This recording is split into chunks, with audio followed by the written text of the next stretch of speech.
And what is going on, everybody? I'm Secretly Toasty here, and today we're playing some more PCR Racer. It's going to be PCR Racer All But It Gets On episode, and we are doing the R35 Nismo. Now, I do apologize if I've done too many of these in a row. I've done a couple of these. There's like 3 episodes before this one. Or 2. I think it's 2. And then I'm probably going to do 1 or 2 more after this, and that's just because I'm still dealing with the technical difficulties. So these videos are just the easiest to put out. I'm not saying as in like filler videos. I'm talking about like you don't have to worry about actual gameplay. You don't have to worry about sound. It's just show off the body kits and that's it. Regular Pixel Racer series, I have to think about like, you know, what I'm going to be doing, the racing, the car. Am I going to work on my current cars or am I going to work on a car that, you know, I'm just going to sell right afterwards? Pixel Racer builds, I only have 1 list done, and it's not fully done. The parts list for Ryan Turk's GT 4586. It's his Toyota 86, the newer version, the newer generation, with the Ferrari engine. You've definitely seen it somewhere. It's got like a gum out livery on it. Yeah, so I have that sort of done. The list isn't, I mean, it's done, but I have to go over it again, make sure everything, you know, just works together. So, I'm still not going to be able to do that video just yet. I was going to do FR Legends, but I realized I'm going to give this some time to settle out. So, I'm not going to do that. And after this, I'm probably going to do the regular R35. Just for the simple fact of you being able to, like, just to make it easier for you to compare and contrast the two. Now, I've already gone through it. I've already done this video. But, like, halfway through, I realized that I spent 5 minutes ranting about R35s. Like how everyone wide bodies them or anything. And realized I didn't get through the first body kit within that 5 minutes. So, I restarted. This one is just the basic wide body kit that you see on every R35 on any platform ever. I'm not saying I hate... I'm not saying I have a problem with wide body R35s. I'm just saying it's so common that it's rarer to see one that's stock body. I'm not saying it's bad, because, hey, I don't own the car, so it's your decision, not mine. I'm just saying if I had an R35, which I probably never will, I'm probably not going to wide body it, but that's also me. That's not them. Don't get me wrong, if I see a wide body R35, I'm definitely hitting like, that's for sure. It's just not my taste. Like, I'm not gonna prefer the wide body over the stock body. If anything, it's gonna be the other way around. I don't know. I mean, unless you're like a 2,000 horsepower R35 and need that extra space for big old tires, then I mean, go ahead. It's necessity. I don't know what I'm trying to say. I have a raging headache and it's 1:30. So, you know, if you understand what I'm talking about, thank you. If you don't, oh well. Anyways, let's get on to the drag kit. I don't know why you would need a wide body on an all-wheel drive car, but I mean, I guess they put that on everyone. Now, since I put the big old tires, the rims or wheels, whatever you want to call it, I lowered it and I put the stock, what do you call it, spoiler? That looks pretty nice. If you don't do all that, even if you, well, I guess if you take off the spoiler, it still looks pretty cool. If not better. Actually, yeah. But since I did all that, it looks a lot better. If you leave it stock height, stock wheels, and stock tires, it's alright. In my opinion. It just doesn't look like a drag car. It just looks like you toss the body kit on and, you know. This is the most common one. You'll see this on legit every or almost all R35s on the internet. I think I've posted like 3 or 4 of them on my automotive Instagram page, which is down in the description. Instagram number 2, the second one. I don't know why. Okay, whatever. Yeah, this is a basic body kit. It's usually got a wing instead of a spoiler, but yeah, whatever. Fortune kit. What does that look like? What does that do? I think this one's just gonna make it look like a regular R35. Yeah, it's just giving it that sleeper look. Oh, that's pretty ugly. The rest of the car just looks like a regular R35, except for the front bumper. It just looks terrible. And now that just looks like you just took an R35 Nismo front bumper and tossed it on a regular R35. It's not too bad. The front end's a little iffy, but still. That's terrible. Okay. Yeah. The wide body's alright, I guess. The rear bumper's not too good, actually. I don't know how I feel about this one. I definitely don't like the rear and the front, especially the front. The side's a little iffy. I mean, it's no more than like a 5 out of 10. It's definitely somewhere lower, or at least 5 out of 10. But it's nowhere near anything higher. It's not even like a 5.5 out of 10. It's not that good, but it's definitely not a 1 or a 2. So anywhere between 3 to 5 out of 10 on a rating scale. What does that do? Can't really tell. It just, all I see is the red disappear. Oh, that adds a wide body? Dang, I keep having a voice crack. Why are 90% of these wide bodies? Oh, well, I kind of made a rant about it earlier. But, it's not too bad.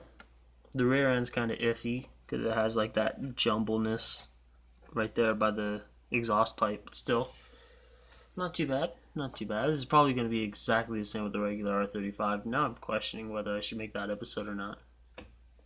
I probably am, but whatever. Regular drag kit. This is probably going to be like a street car, drag car style thing. If you follow drag racing, you know what I mean by street car. It basically just means a drag car you would drive on the street. You know, one that can be insured. Oh, not insured. Oh, I guess insured, technically, or legally speaking. But, like, one that has, you know, registration. Not like some Pro Mod, I guess. If the Pro Mod started off as a production car. Like, just look at Jeff Lutz's Camaro. He drives that on the street all the time. I think same with his Bel Air. But yet they're making, like, 2,000 horsepower. I think the Camaro's actually making 3 or 2.5. I'm not sure. But yeah, that one's technically a Pro Mod, I guess. And the Bel Air really looks like a street car. But yeah, street car just means a drag car you drive on the street.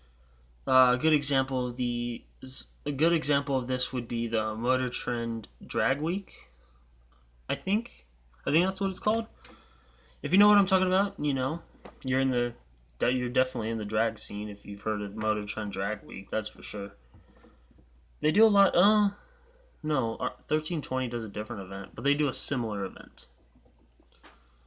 If you follow 1320, you know exactly what I'm talking about. But anyways, the bar. That's actually not too bad. The bar kit. This is one of the cars that looks somewhat decent with it. That's not too bad, especially the front. That's actually not too bad. The rear bumper's a little iffy, but I mean, it's one of those ones I could deal with. Alright, so what does that do? That makes it look like a regular R35.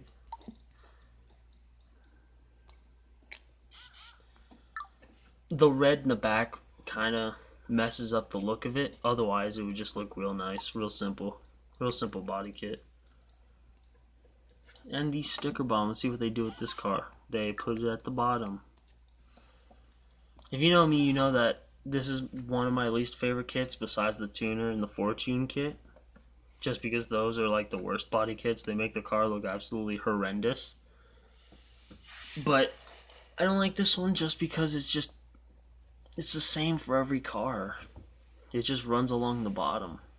I mean, there's not really much you can do for like a 2D side scroller, but oh, excuse me. Oh, yeah, you can definitely tell it's 1:30 in the morning.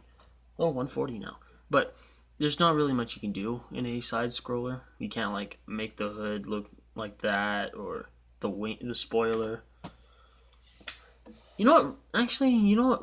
Probably my biggest problem with it that I just thought of. It doesn't go on the back. There is no rear section to this body kit, so it looks out of place. That is probably another reason why I don't like it, which I just came up with for some reason.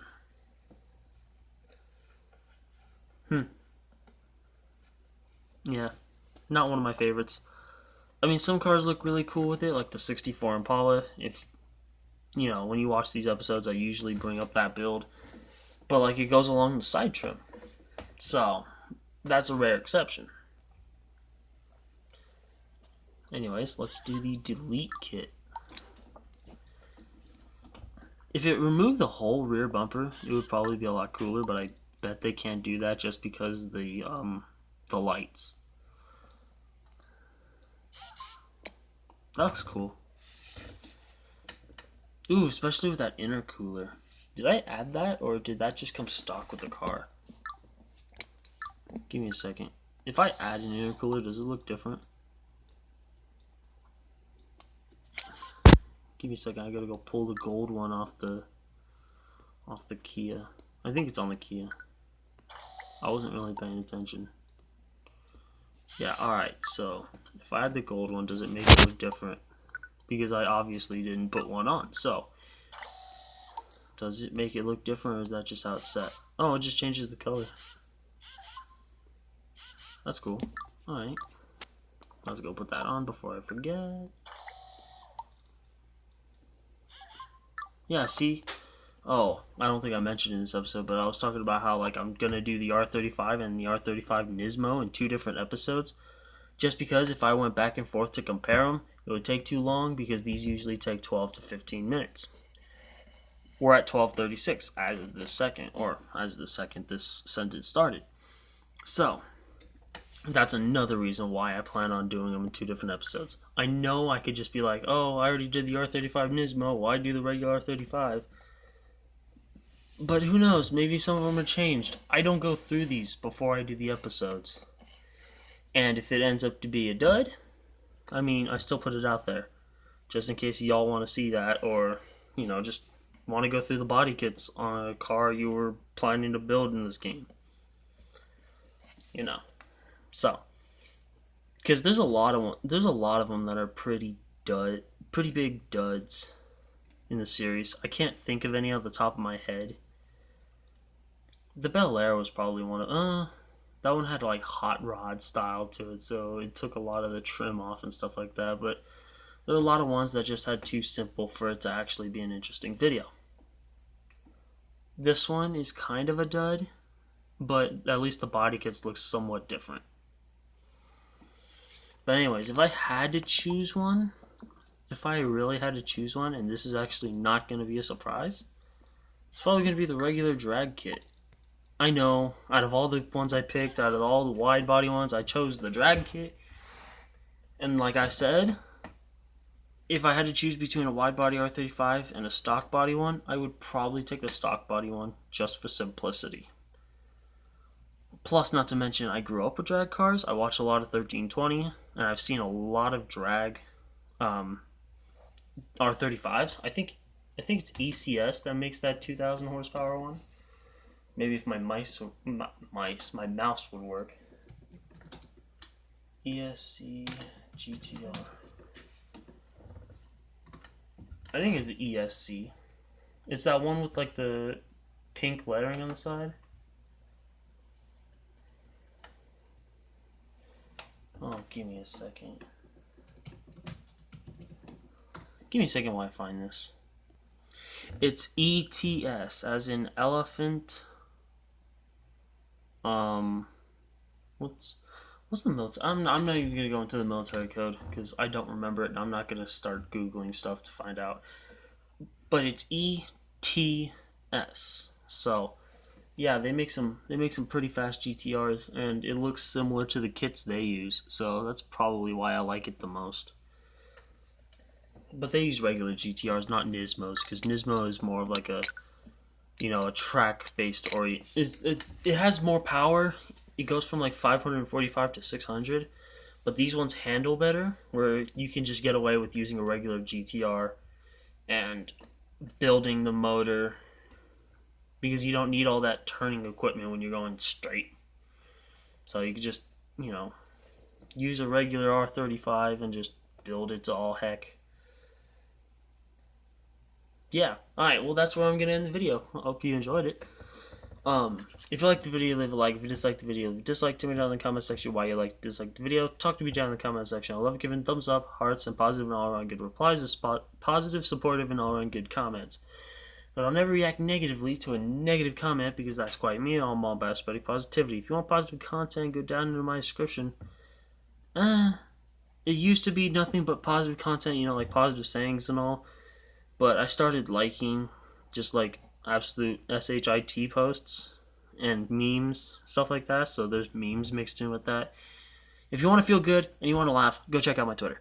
Above that description, 2 Instagram accounts. Instagram number 1 is my main for myself and for the channel. So if you want to keep up to date with me or the channel, go follow that one. Instagram number 2, I mentioned it earlier, is all about cars. You're here, you like cars. You'll find something there over there. You'll find something over there that you'll like, and hopefully like a lot of it, and hit that follow button. It really does help. Speaking of hitting buttons, hit that subscribe button, hit the bell icon to be notified when I post videos. I post every other day, but not at the time, so that's what you need the bell icon for. Dang. I'm sorry if this video was all over the place or just a pile of dog doo. I should have recorded it earlier. I was procrastinating and stuff like that, and just I don't know. Also waited till I had a massive headache because my headache didn't start till like 5 minutes before I started recording. So, anyways, hope you liked the video. Thanks for watching, and remember, stay hydrated.